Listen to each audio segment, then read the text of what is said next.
नमस्कार सर्वांना, श्री स्वामी समर्थ। आज आपण सर्वांची आवडती पुरणपोळीची रेसिपी बघणार आहोत। पुरणपोळी ही सर्वांनाच आवडते आणि अशी टम्म फुगणारी पुरणपोळी बघितली तर सगळ्यांनाच खाण्याचे खूप मन करते। त्यासाठी एका बाउलमध्ये पाव किलो चणा डाळ घ्यायची आणि ही चणा डाळ नेहमी चांगल्या क्वालिटीची घ्यायची। त्यानंतर चणा डाळ पाण्याने 2 वेळा स्वच्छ धुवून घ्यायची आणि धुतलेली चणा डाळ आपल्याला रात्रभर पाण्यामध्ये भिजत ठेवायची आहे। त्यानंतर एका ताटामध्ये चाळण घेऊन मैदा व्यवस्थित असा आपल्याला नीट चाळून घ्यायचा आहे।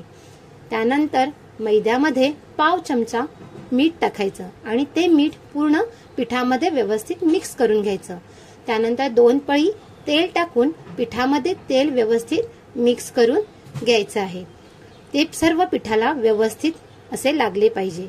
त्यानंतर पीठ व्यवस्थित मिक्स झाल्यानंतर त्यामध्ये थोडे थोडे पाणी टाकून पीठ व्यवस्थित असे आपल्याला मळून घ्यायचे आहे। पीठ मळताना ते कधीही कडक असले नाही पाहिजे, ते मऊसर असे असले पाहिजे। त्यानंतर पुन्हा बघा आता मी इथे 1 वाटी पाणी घेतले होते, आता त्यातले अर्धा वाटी पाणी मी पीठ मळण्यासाठी वापरले आणि अर्धा वाटी पाणी शिल्लक राहिले। आता थोडे तेल टाकून पुन्हा एकदा पीठ व्यवस्थित मळून घ्यायचे। हे मळलेले पीठ सर्व व्यवस्थित एकत्र करून आपल्याला चांगले मळून घेतल्यानंतर ते सर्व एकत्र करायचे आणि त्याच्यावरती झाकण ठेवून हे 2-3 तासासाठी मुरत ठेवायचे। त्यानंतर ही भिजलेली डाळ आहे, ही डाळ आता आपण पुरण करण्यासाठी शिजवून घेऊया।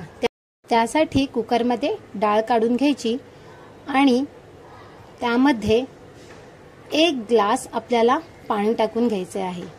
1 ग्लास पाणी टाकून झाल्यानंतर त्यामध्ये अर्धा चमचा हळद टाकायची आणि चमच्याने सर्व व्यवस्थित मिक्स करून घ्यायचं।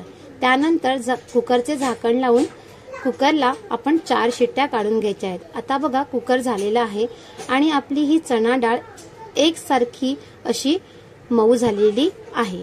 आता आपण एक चाळण घेऊन त्याच्यामध्ये हे एक्स्ट्राचे पाणी काढून टाकायचे आणि डाळ एका टोपामध्ये काढून घ्यायची। त्यानंतर आता मी पाव किलो चणा डाळीसाठी हा पाव किलो गुळ वापरलेला आहे। आपण अगर समप्रमाणात जिन्नस वापरले तर आपले पुरण एकदम छान पैकी तयार होते। आता थोडे हे डाळ आणि गुळाचे मिश्रण बघा पातळ झाले आहे, त्यामध्ये थोडा मी आल्याचा रस टाकलेला आहे। आल्याचा रस टाकल्यामुळे काय होते, अगर आपल्याला चणा डाळ पोटाला बाधत असेल तर तो आपल्याला त्रास थोडा होत नाही। त्यानंतर आपले हे मिश्रण सगळे पातळ झालेले आहे, त्याच्यामध्ये मी थोडीशी वेलची पावडर टाकून घेतली आणि जायफळ पावडर टाकून घेतली आहे। आता हे सर्व जिन्नस आपल्याला एकत्र करून घ्यायचे आहे। हे सारण जसे जसे पातळ होते त्यानंतर ते हळूहळू घट्ट होण्यास सुरुवात होते। आता आपल्याला हे सगळं एकत्र व्यवस्थित मिक्स करून घ्यायचे आहे। आता बघा थोडे थोडे हे सारण घट्ट होण्यास सुरुवात झालेली आहे। आता व्यवस्थित असे हे सारण एकत्र करून घट्ट असे तयार झाले आहे। आता आपण पुरणाच्या चाळणीमध्ये हे पुरण काढून घ्यायचे आणि एका ग्लासच्या साह्याने आपल्याला हे पुरण तयार करून घ्यायचे आहे। छानपैकी असे आता हे पुरण आपले तयार झाले आहे। त्यानंतर अशाच प्रकारे मी सर्व पुरण तयार करून घेतले आहे। बघा किती मऊ आणि असे लुसलुशीत असे आपले पुरण रेडी आहे।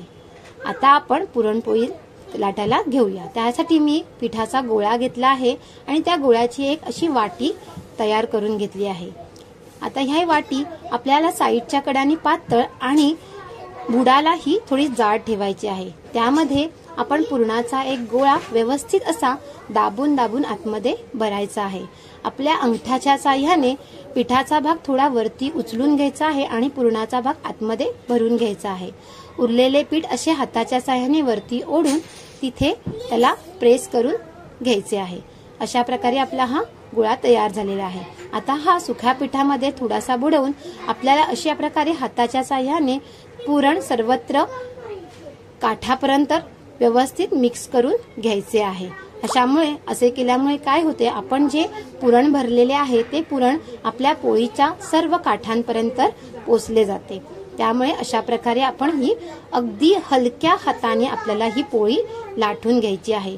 पोळी लाटताना आपल्याला थोडे असे पोलपाटाचा आधार घेऊन व्यवस्थित अशी गोलाकार पोळी तयार करून घ्यायची आहे। त्यानंतर मी ती गॅसवरती मंद आचेवरती शिजण्यासाठी ठेवलेली आहे।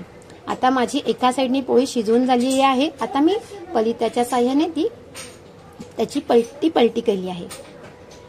आता बघा ही पोळी कशी व्यवस्थित थोडी थोडी फुगू लागली आहे। त्यानंतर मी वरती थोडेसे तेल लावून घेतले आहे। आता बघा आपली पोळी कशी अशी टम्म फुगली आहे। अशा पद्धतीने अगर आपण पुरणपोळ्या केल्या ना तर त्या अगदी मऊ आणि लुसलुशीत अशी आपली पुरणपोळी तयार होते। आता मी ही दुसरी पोळी तुम्हाला शिजवून दाखवते। एका साईडनी शिजून झाल्यावर मी थोडी पलटी मारली। आता बघा ही पण पोळी कशी हळूहळू टम्म अशी वरती फुगत आली आहे। आता आपण ह्याला व्यवस्थित तेल लावून घेऊया। दोन्ही साईडनी पोळीला छानपैकी असे तेल लावून घेऊया। तेलाऐवजी तुम्ही इथे तुपाचाही वापर करू शकता। चला तर जर तुम्हाला माझी ही पुरणपोळी करण्याची पद्धत आवडली असेल तर प्लीज माझ्या चॅनलला लाईक, शेअर आणि सबस्क्राईब करा। चला तर आपण पुन्हा भेटूया आणखी एका नवीन रेसिपी सोबत। धन्यवाद।